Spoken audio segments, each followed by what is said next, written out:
하이든 교향곡 제94번 놀람 2악장.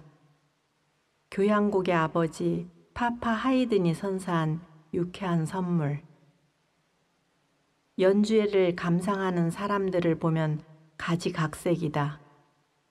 연주를 듣는 내내 감동적인 표정을 짓고 있는 사람이 있는가 하면 졸음에 겨워 꾸벅꾸벅 조는 사람도 있다. 감동적으로 연주에 푹 빠져 있는 사람은 공연이 끝나면 자기도 모르게 벌떡 일어나 박수를 친다. 북받쳐 오르는 감동에 겨워 환호성을 지르기도 한다. 연주를 감상하며 침묵으로 눌러두었던 감동을 한꺼번에 분출하는 것이다. 반면에 지루함을 이기지 못하는 사람은 연주가 곧 자장가다. 잔잔하게 이어지는 선율은 몸을 노곤하게 만들며 잠의 세계로 인도한다. 이런 사람은 어느 공연장에 가도 볼 수 있는데 예나 지금이나 변함이 없다. 하이든은 이런 사람들을 위해 재치 있는 유머 감각을 발휘했다. 교향곡 제94번 놀람 2악장이 바로 그것이다. 놀람 교향곡 2악장은 어디서 들어본 듯한 익숙한 선율로 잔잔하게 시작한다. 익숙함은 편안함을 준다. 편안함은 몸을 느긋하게 만들고 긴장을 풀어버린다. 그렇게 몸이 이완되면서 자장가처럼 들리는 멜로디에 젖어 들어가면 어느새 눈꺼풀이 내려앉는다. 바로 그 순간 갑자기 팀파니 소리가 쾅 하고 울린다. 잠이 번쩍 깰 정도로 큰 팀파니의 울림이 졸음에 겨운 사람들 뿐만 아니라 연주회장을 흔들어 깨운다. 그 옛날 연주회장에서 한껏 멋을 부린 고상한 귀부인들이 졸음에 겨워 하다가 갑자기 울려 퍼지는 팀파니 소리에 화들짝 놀라는 장면을 그려보라.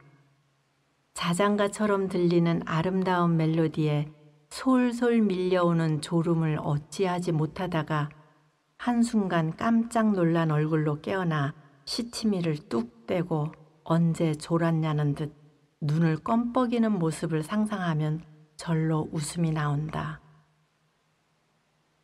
잔잔한 선율로 시작해 갑자기 쾅 소리로 청중을 깜짝 놀라게 한다고 하여 이름 붙여진 놀람 교향곡. 이 곡을 알고 있는 사람들도 이 악장이 시작될 무렵에는 절대로 놀라지 말아야지 생각하면서도 막상 팀파니 소리가 울리면 깜짝 놀라고 만다. 그러니까 아무리 안다 해도 들을 때마다 놀라는 것이다. 하이든의 재치는 교향곡 제45번 고별에서도 유감없이 발휘되었다. 이 작품을 만들 당시 하이든은 에스테르 하지 후작이 소유한 악단의 악장이었다. 하이든이 활동한 1700년대는 음악이 부와 권력을 과시하는 수단이었다. 음악은 서민들의 삶과는 거리가 먼 사치품이었고 궁정에서 생활하는 이들에게는 필수적으로 갖추어야 하는 교양이었다. 악단의 규모는 보이지 않는 힘의 과시였는데 규모가 크고 단원들이 많을수록 비용이 많이 들어갔다. 에스테르 하지 후작은 오스트리아의 부유한 귀족이었다. 그는 음악과 미술에 대한 후원을 아끼지 않았는데 자신의 저택에서 연주자들을 엄선하여 악단을 만들고 음악을 감상했다. 그런데 하이든은 물론이고 단원들은 후작의 허락 없이는 그 누구도 집에 갈 수 없었다. 그래서 하이든은 집에 가고 싶어하는 단원들의 마음을 음악으로 표현했는데 그것이 바로 교향곡 제45번 고별이다. 이 곡은 마지막 4악장에서 단조의 선율로 집을 그리워하는 마음을 표현했다. 그리고 마지막에는 자기 파트의 연주를 마친 단원들이 보면대에 촛불을 끄고는 한 명씩 퇴장하고 바이올린 주자 한 명만 무대에 남는다. 이 작품은 관객들에게 파격적인 놀라움과 함께 강렬한 인상을 주었다. 결국 후작은 하이든과 악단의 마음을 읽고 휴가를 허락했다고 한다.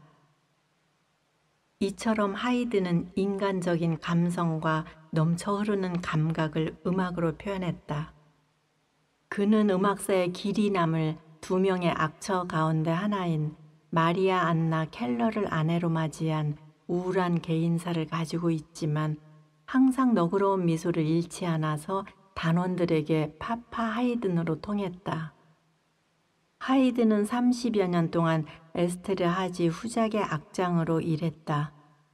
그리고 1800년 후작이 세상을 떠나자 명예악장 칭호를 받고 궁을 떠나 오스트리아 빈으로 갔다.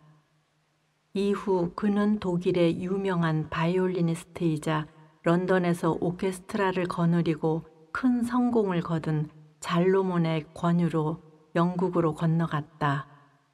그리고 그곳에서 제93번부터 104번에 이르는 12곡의 교향곡을 작곡했다. 이 12곡의 교향곡을 일명 잘로몬 교향곡이라고 하는데 교향곡 제94번 놀람도 영국에서 만든 것이다. 하이든은 소나타 형식을 확립하여 고전파 음악을 완성한 전형적인 고전파 음악가로 104곡의 교향곡을 쓴 교향곡의 아버지로 음악사에 길이 남았다. 말년에는 불멸의 오라토리오 천지창조를 작곡했는데 그때는 몸이 쇠약해져 1808년 비인 대학에서 초연된 천지창조를 끝까지 보지 못할 정도였다. 결국 하이든은 그 이듬해인 1809년 77세를 일기로 생을 마감했다. 하이든이 눈을 감을 당시는 프랑스의 황제 나폴레옹이 유럽을 정복하기 위해 오스트리아를 침공했던 시기다.